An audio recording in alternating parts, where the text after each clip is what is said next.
Hello, everybody.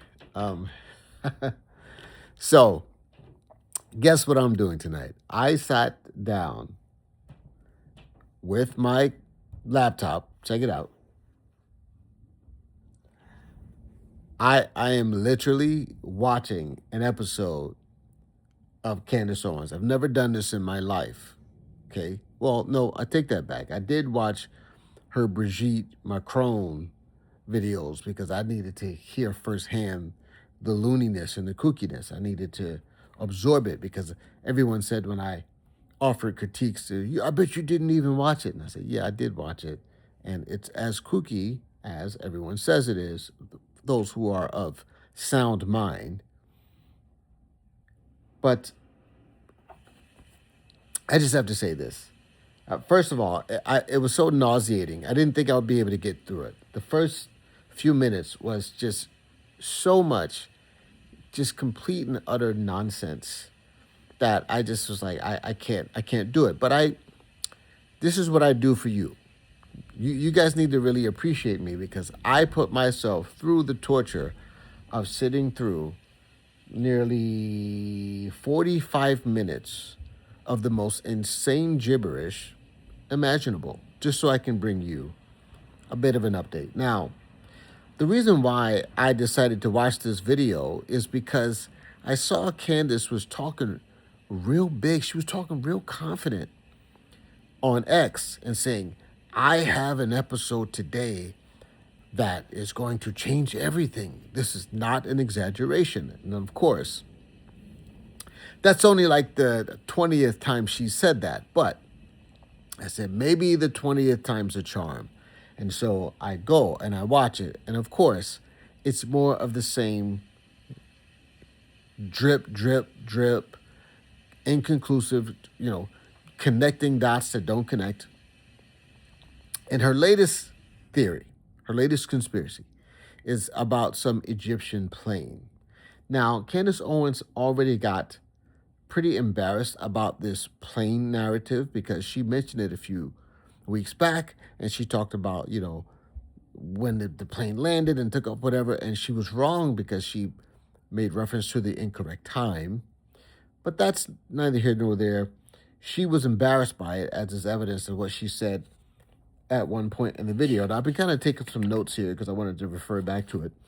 But she said at about 23 minutes and 26 seconds, I'm just time stamping it. I don't want you to go watch it because I don't want you to give her any views, all right? Do not click on her face.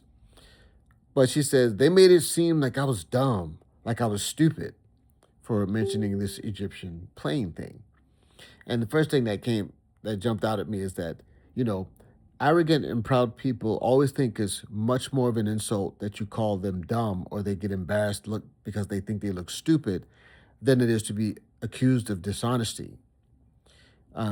She doesn't even, I think, understand that that's really the central accusation against her. Not that she's dumb, but that she's dishonest.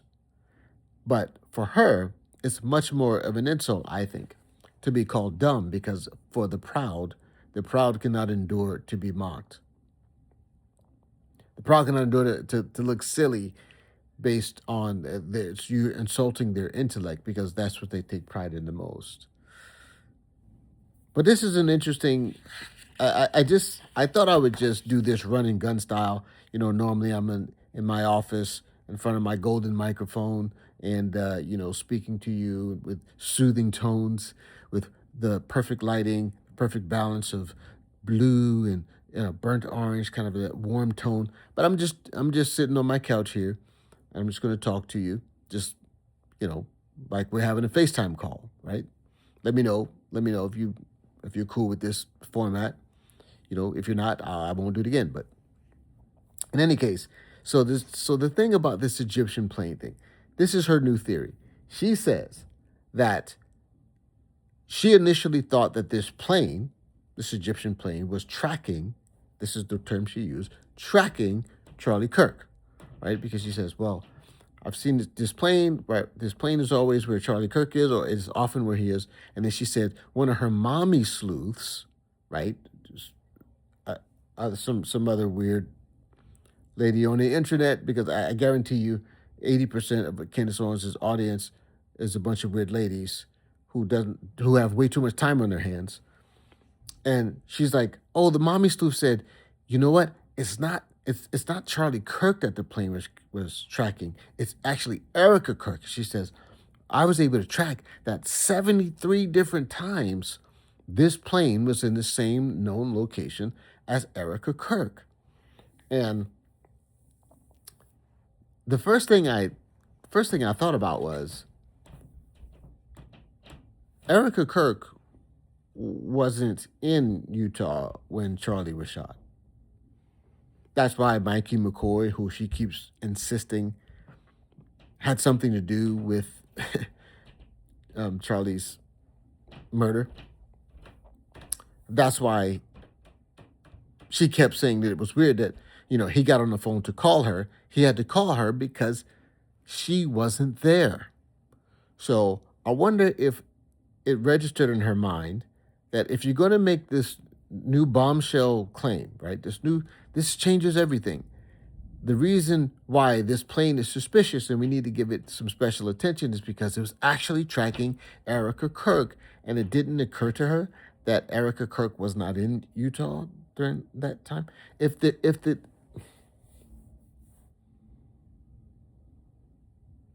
You know what I'm saying? You know what I'm saying? I mean, is that something that would have immediately occurred to you? It would have occurred to me that maybe I need to amend my theory here because the central claim that this plane is tracking Erica Kirk doesn't fit in this seminal moment where Erica Kirk's not there. I just thought that was interesting. But I wonder, how does this tie into her other weird things? She seemed all but convinced that the absolute quote unquote filth, Josh Hammer, the Uden that she absolutely despises. And she even mentioned in this video again that, you know, Andrew Colvett, the spokesperson for Turning Point USA, gave them some information that there was some credible threat to, that she said that Andrew gave her and Tucker the heads up. Hey, we've received some credible information that there might be a threat to your life, so lay low. And she insisted, well, who are those people? Because the people who always are talking greasy to me online are always the Jews, always someone tied to Israel. So I thought about that and I said, how's she going to tie the Egyptian airplane, an Islamic nation, which seems to be no friend of the Jews?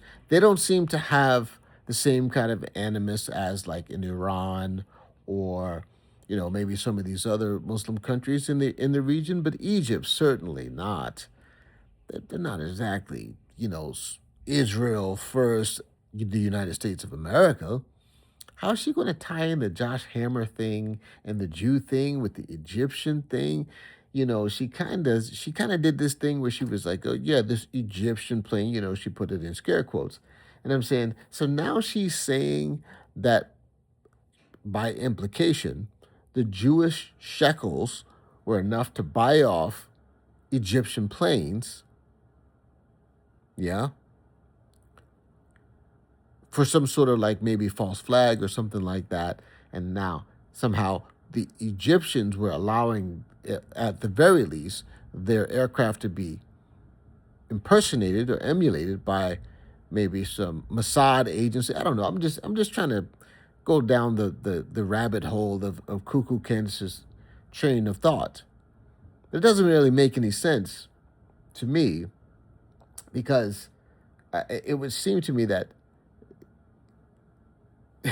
trying to tie Israel to the Egyptians is kind of weird. And if you're saying, okay, this plane was tracking Erica Kirk, why?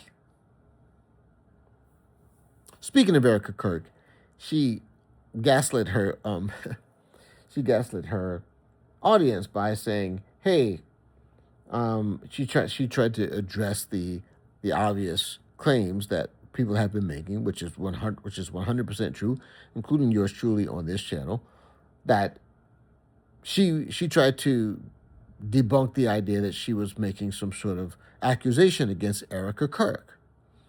And basically her only real rebuttal or refutation was something to the effect of, well, Erica didn't work at Turning Point USA prior to Charlie Kirk's death. But um, I'll be honest with you, when I did my video for um, where I documented where Candace Owens is clearly implicating Erica Kirk, there was this tweet that I saw that a lot of people had on X, this post on X, where it said, where Candace had written, Erica knows everything. And, I went to Candace's feed and I went to her page and I couldn't find it. I couldn't find it. So I could not in good conscience include that in my video because I didn't know whether or not it was authentic. Because I just couldn't find it on her feed. I later found out that the reason why I couldn't find it on her feed is because she wrote it in response to something that another X user had written. And so I used Grok here. Let me see if you can see Grok. Grok right here. Okay, so here's Grok. And I did a little bit of searching on Grok, and I asked him, are you able to search public tweets? And then I asked him if it can search whether or not Candace wrote Erica knows everything or something to that effect. And then it says, yes. I'll just read it here. It says, yes, Candace Owens posted exactly Erica knows everything on X on September 13th, 2025 at 5:01 p.m. General, this is GMT. I guess that's, I don't know what GMT, I don't know what standard time that is. Anyway, it says, this was a reply to another user's post suggesting that his wife, referring to Erica Kirk, wife of the late Charlie Kirk, would have been aware of any pressure or issues he faced. The post appears to be part of a broader discussion or investigation where Owens has been leading, regarding Charlie Kirk's death, based on her other related posts around that time. So I asked Grok, said, what was the text from the post she was responding to? Grok says, the post Candace Owens was responding to by user at everydayman723 read, surely his wife knew all this. She'd have been there when he was feeling pressure and upset. She would know exactly what's going on.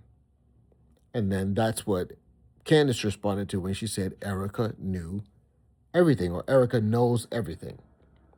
So the thing that's so interesting about this is that she starts off this video dismissing claims that she, in fact, did clearly implicate Erica Kirk as being a part of the cover-up, right? This tweet that she did, or X post that she did on September the 13th, where she said Erica knows everything, absolutely 100% negates every, I guess, denial of the accusation that she's making, because if she knows everything, Candace, I'm talking to Candace hypothetically, if Erica Kirk knows everything, she knows the pressure he was under.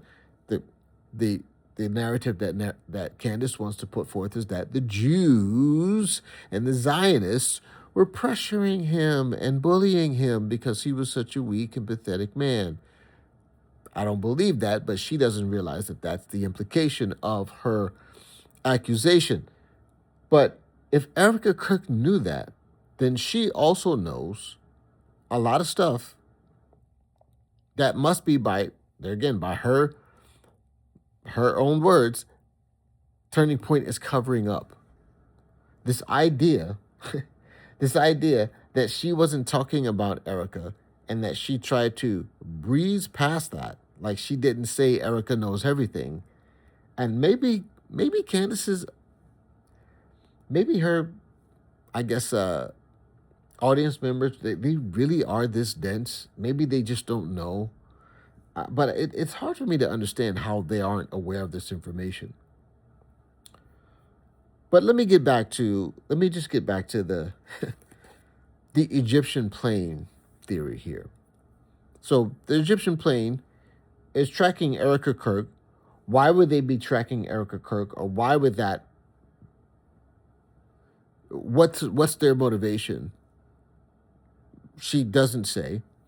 She says something interesting here. She says, "Not only do I have information about this plane, but I also have information that the people apparently who operated these planes that they rented 4 vehicles." And she showed the vehicle models, the make and the model, and the license plate number of these rental vehicles. And she's saying she's trying to crowdsource video and photos from the UVU students and whoever was at the event, saying, "Hey, if you see these videos," this is what she says. I want to I want to quote it exactly. She says, "If you," she says, "if you see the cars at the event, then we'll be able to suspect something else."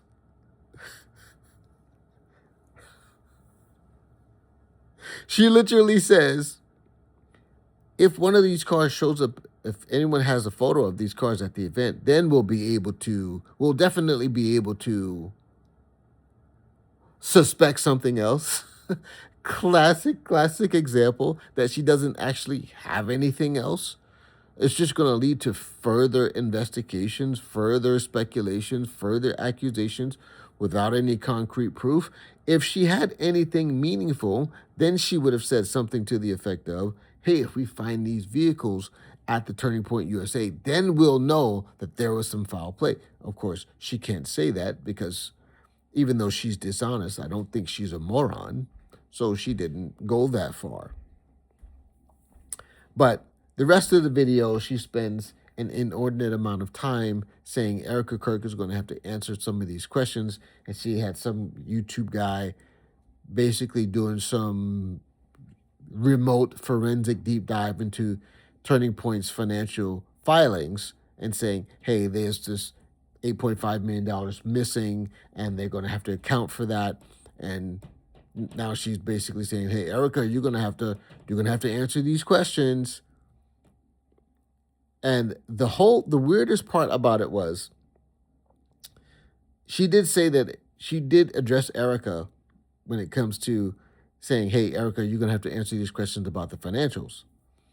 But what she didn't address Erica about was that she started asking these questions about the plane and about why didn't Turning Point USA acknowledge that the plane was something that was, she says, they must have known about the plane because the planes kept showing up where Erica was. So they definitely, in her mind, she says, "I know that you had knowledge of these planes, so why didn't you answer it? So Andrew Colvett, you have to answer my question." So she's still addressing Andrew Colvett, saying, "You need to answer my question." She's talking all tough, like she's got subpoena power, like someone owes her an explanation. But the odd thing about that is that Erica is now the boss. Erica is the CEO.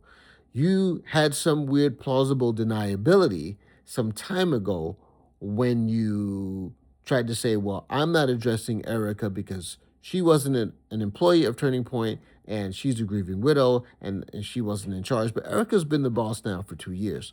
Excuse me, 2 months. She's been in charge for 2 months. So now you're talking tough to Andrew Colvett, saying you better answer my question, acting like Erica doesn't exist. The buck stops with Erica now. Andrew Colvett works for Erica, Candace. Just get this in your mind. But here she is trying to pretend like Erica doesn't exist. And it's really the perfect kind of, passive aggressive, and women, I have to say, are masters at this. She's talking to Erica, but she knows that even she doesn't have the cachet. Even she doesn't have the goodwill, enough goodwill built up in the bank with her crazy audience to start attacking a grieving widow. Now, I would say probably a significant portion of her audience, probably a complete psychopaths, and they would be okay with that. But I think she would lose enough people that where she can't do that. She can't go after Erica directly. So she has to go through Erica via proxy. She has to attack Andrew Colvett. She has to attack Rob McCoy. She has to attack Mikey McCoy and everybody else a part of Turning Point, and pretend like she is not indirectly implicating Erica in all of this. Um, so what am I saying? I'm saying it really is it. I wanted to get the Candace Owens experience. There again, I can't consume her content. I don't understand how people's inner man doesn't immediately start to rot by listening to all of this constant negative accusations. To me, it's like listening to hip hop music with all the vulgarity. It just makes me feel gross. I can't do it. And I don't understand how other people do it. But anyway, I decided I would share that with you, friends. I really was just I was just kind of doing some recon, maybe for some other videos, but I decided I would just pull out my phone and just record it this way and, do kind of running gun style. So hopefully you got something out of that. We really need to pray for Candace. We really need to pray for Candace's fans. I feel like they are completely bewitched, like they're under a spell, and they need that spirit broken off of their mind. So let me know what you think. I appreciate you guys.